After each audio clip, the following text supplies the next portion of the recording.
दो बहुत बड़े ब्रांड्स के इलेक्ट्रिक स्कूटर्स इंडियन मार्केट के अंदर आ गए हैं, पर वो आप लोगों के लिए वैल्यू फॉर मनी ऑप्शंस नहीं हैं। मैं बात कर रहा हूं यामा EC06 और सुजुकी इलेक्ट्रिक एक्सेस के बारे में। और मैं ऐसा क्यों बोल रहा हूं कि वो आप लोगों के लिए वैल्यू फॉर मनी ऑप्शंस नहीं है, इस वीडियो में आपको पता चल जाएगा। पहले बात कर लेते हैं यामा EC06 के बारे में।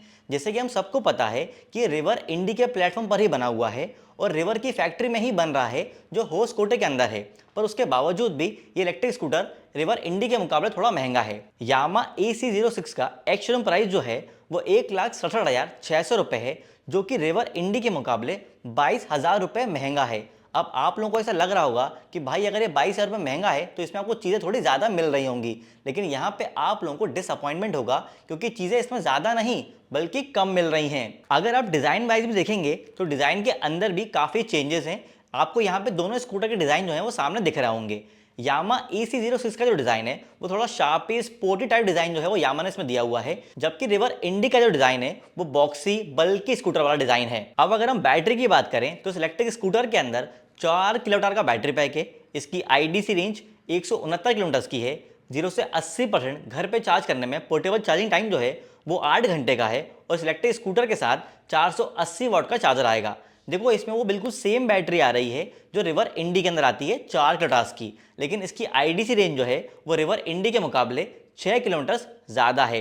क्योंकि चार्जर सेम है इसलिए इलेक्ट्रिक स्कूटर का 0 से 80% का पोर्टेबल चार्जिंग टाइम भी सेम है, लेकिन रिवर इंडी में एक चीज़ एक्स्ट्रा ये आती है कि वहाँ आप एक्स्ट्रा पैसे पे करके 750 वाट वाला चार्जर परचेस कर सकते हो, जिससे वो इलेक्ट्रिक स्कूटर 0 से 80% 5 घंटे के अंदर चार्ज हो जाता है। लेकिन यामा ने अभी यहाँ पे कोई ऐसी चीज़ ऑफर नहीं करी है कि आप एक्स्ट्रा पैसे देके ज़्यादा बड़ा चार्जर जो है वो ले पाएँ। यामाहा का कहना ये भी है कि वो इंडिया के अंदर अपना फास्ट चार्जिंग का नेटवर्क जो है वो सेटअप करेंगे, लेकिन अभी के लिए आप मानो कि आपको पोर्टेबल चार्जर पर ही डिपेंड होना होगा इस इलेक्ट्रिक स्कूटर को चार्ज करने के लिए, और इस इलेक्ट्रिक स्कूटर को पूरा चार्ज करने में लगभग 10 घंटे का टाइम लगेगा, जो कि बहुत ज़्यादा है। इस इलेक्ट्रिक स्कूटर के अंदर 6.7 किलोवाट की mid drive chain driven motor आएगी। इसकी top speed 79 kilometre per hour है और इसके अंदर 3 राइडिंग मोड्स हैं, इको, स्टैंडर्ड और पावर। यहाँ मोटर भी बिल्कुल सेम ही है जो रिवर इंडी के अंदर आ रही है। यहाँ तक कि यामा EC06 में जो मोटर लगी है उसके ऊपर जो लोगो लगा है वो रिवर का ही लगा है,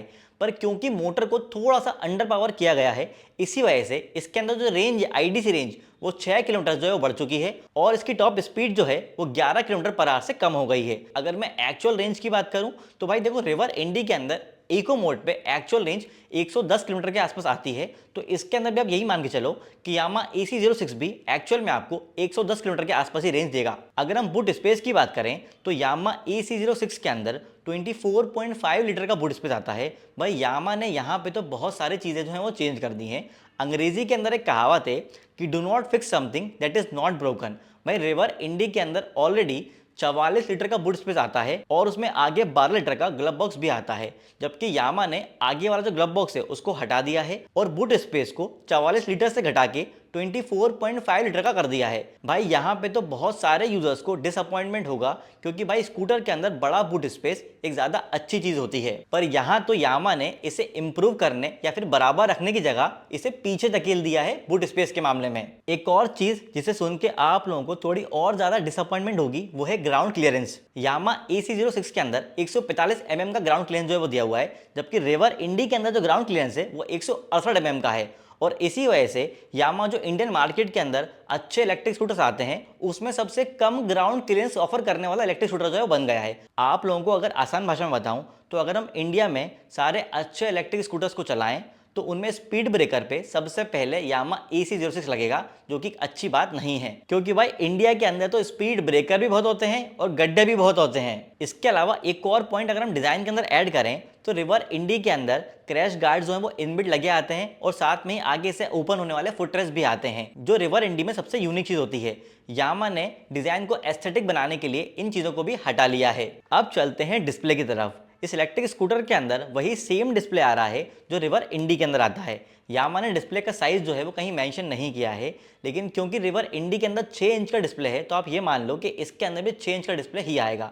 अगर हम यूज़र इंटरफेस की बात करें तो इसके अंदर वही सेम यूज़र इंटरफेस है जो पहले रिवर इंडी के अंदर आता था। रिवर इंडी ने अपने नेक्स्ट जनरेशन मॉडल 2.5 के अंदर यूज़र इंटरफेस को इंप्रूव किया था, इसी वजह से अब उसका यूज़र इंटरफेस जो है वो अलग है। यामा आर कनेक्ट के नाम से एप्लीकेशन फीचर्स भी ऑफर करेगा, जिसके लिए आपको 1000 रुपये पर ईयर के चार्जेस अलग से देने होंगे। इसमें अभी के लिए कोई खास फीचर्स जो है वो नहीं दिख रहे हैं, लेकिन आप वही मान लो कि Bluetooth, vehicle details, ride report, ride stats जैसे फीचर्स जो है वो मिल जाएंगे। वैसे अभी के लिए ऑफर के अंडर में यामा जो आर कनेक्ट वाला फीचर्स है वो शुरू के 500 कस्टमर्स को फ्री में दे रहा है। अब आ जाते हैं वारंटी के ऊपर। यहाँ व्हीकल और बैटरी के ऊपर स्टैंडर्ड वारंटी 3 साल या 30,000 किलोमीटर की है, और मेरे हिसाब से एक्सटेंडेड वारंटी अभी कहीं मेंशन नहीं है, पर क्योंकि रिवर इंडी के अंदर एक्सटेंडेड वारंटी जो है वो 5 साल या 50,000 किलोमीटर की आती है, तो यहाँ पे वो यामा ऑफर कर सकता है। देखो अभी के लिए क्योंकि इस व्हीकल के बारे में और ज़्यादा डिटेल्स जो है वो बाहर नहीं आई हैं, इसलिए इस एक्सटेंडेड वारंटी का प्राइस जो है वो यामा क्या रखता है ये अभी क्लियर नहीं है। और इनिशियली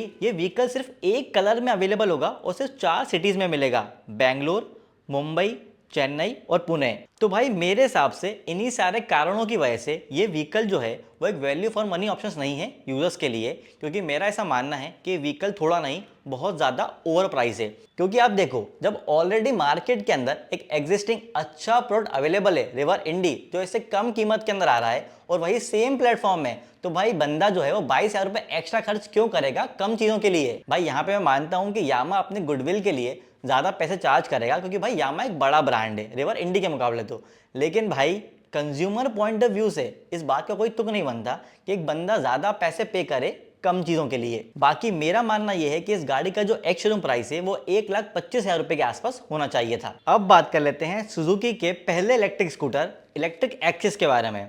भाई इलेक्ट्रिक स्कूटर सुजुकी पिछले 2 साल से हर जगह पे दिखा रहा था, लेकिन इसका प्राइस मेंशन नहीं कर रहा था, और भाई मेरे हिसाब से सही प्राइस मेंशन नहीं कर रहा था, क्योंकि जो उन्होंने इसका प्राइस रखा है भाई वो वाकई बहुत ज़्यादा है, आप लोग शॉक हो जाओगे। इस गाड़ी का जो एक्स शोरूम प्राइस है वो है 1,88,500 रुपये, और भाई इस व्हीकल में ऐसा कुछ भी नहीं है कि उस हिसाब से इस गाड़ी का जो प्राइस है एक्स शोरूम प्राइस वो इतना ज़्यादा हो, क्योंकि इंडियन मार्केट के अंदर ऑलरेडी बहुत अच्छे प्रोडक्ट्स अवेलेबल हैं जो काफ़ी अच्छे फीचर्स अपने व्हीकल के अंदर दे रहे हैं, इससे बहुत कम प्राइस के अंदर। तो चलो जल्दी से इस गाड़ी के स्पेसिफिकेशंस जान लेते हैं।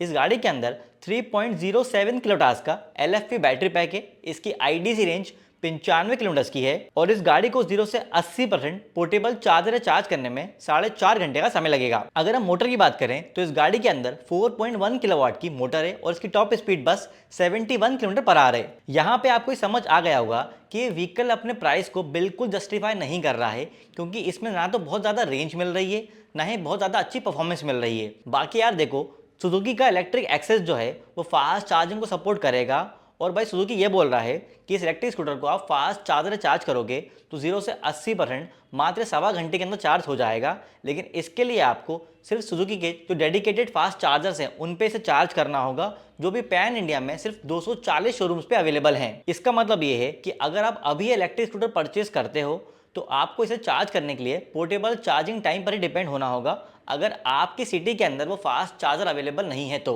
बाकी अगर हम ये देखें कि सुजुकी ने अलग क्या करा है, तो भाई सुजुकी ने इसके अंदर LFP बैटरी पैक जो है वो दिया हुआ है, जबकि ज़्यादातर जो मैन्युफैक्चरर्स हैं इलेक्ट्रिक टू व्हीलर कैटेगरी के अंदर वो NMC बैटरी पैक जो है वो देते हैं। लेकिन अगर हम प्राइस के हिसाब से देखें ना तो इस व्हीकल के अंदर ऐसा कुछ भी नहीं है जो एक बायर को अट्रैक्ट कर सके। चलो एक काम करते हैं, एक बार जो कॉम्पिटिशन मतलब जो दूसरे अच्छे ब्रांड्स हैं वो किस प्राइस में क्या रेंज दे रहे हैं आपको, एक बार इस पर नज़र डाल लेते हैं। सबसे पहले बात कर लेते हैं सिंपल एनर्जी के बारे में।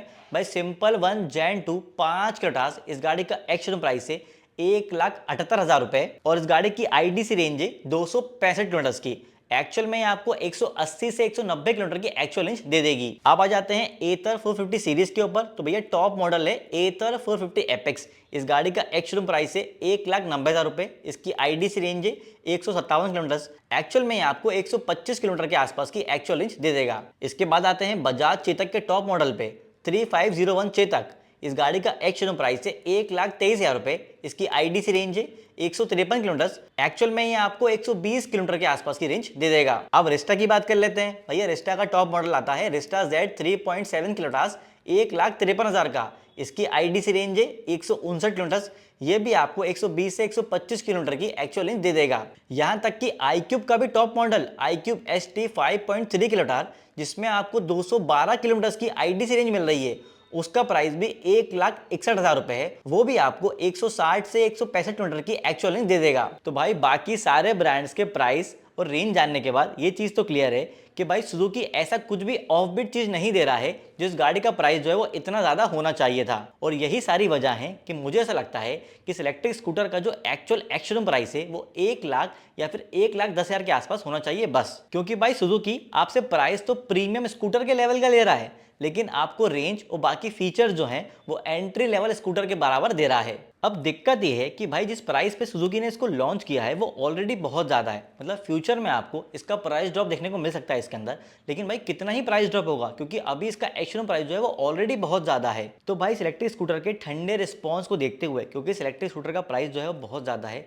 लोग इसे लेने में ज़्यादा रुचि जो है वो नहीं दिखा रहे हैं, तो इसमें कुछ ऑफर्स भी आना स्टार्ट हो गए हैं। सुजुकी ने कहा है कि भाई हम इसकी बैटरी के ऊपर आपको 7 साल या 80,000 किलोमीटर की एक्सटेंडेड वारंटी जो है वो दे रहे हैं। लेकिन ये भी कोई इतनी बड़ी चीज़ तो नहीं है कि बंदा जो है वो इतने महंगे प्राइस पे स्कूटर जो है वो परचेस करे। देखो भाई मेरा मानना ये है कि यामाहा और सुजुकी भी होंडा की तरह ही अपना electric two wheeler Indian market में लाने में थोड़ा लेट हो गए हैं, बल्कि थोड़ा नहीं बहुत लेट हो गए हैं। क्योंकि भाई Indian electric two wheeler market जो है ना वो बहुत ज़्यादा इवॉल्व हो चुका है। बहुत अच्छे ब्रांड्स के प्रोडक्ट यहाँ पे अवेलेबल हैं जो अच्छे वैल्यू फॉर मनी प्रोडक्ट भी हैं। लोग अब कम प्राइस के अंदर अच्छे फीचर्स, अच्छी रेंज भी ऑफर कर रहे हैं। तो भाई यहाँ पे तो ये दोनों प्रोडक्ट जो है ना वो बहुत ज़्यादा ओवर प्राइस लग रहे हैं। और अगर इन दोनों स्कूटर्स के प्राइस के हिसाब से इनके रेंज और फीचर देखा जाए तो भाई दोनों स्कूटर का प्राइस जो है ना वो कहीं से कहीं तक भी जस्टिफाई नहीं कर रहा है। बाकी यार देखो, मैंने तो अपना व्यू इन दोनों स्कूटर्स के बारे में बता दिया है। बाकी आप लोगों का इन दोनों स्कूटर्स के बारे में क्या व्यू है कमेंट करके जरूर बताना। और क्या वाकई में आप इन दोनों स्कूटर्स में से कोई स्कूटर परचेस करोगे, मैं भी जानना चाहता हूँ। बाकी भाई हम इंतजार करेंगे कि भाई यामाहा और सुजुकी कब इन स्कूटर्स के प्राइस के ऊपर अच्छा खासा डिस्काउंट या कुछ तो ऐसा ऑफर दें ताकि बात थोड़ा बहुत तो अट्रैक्ट हो पाए। बाकी आप इलेक्ट्रिक गाड़ी के ऐसे ही डिटेल वीडियोस के लिए दिल टू आइकन को सब्सक्राइब कर लीजिए।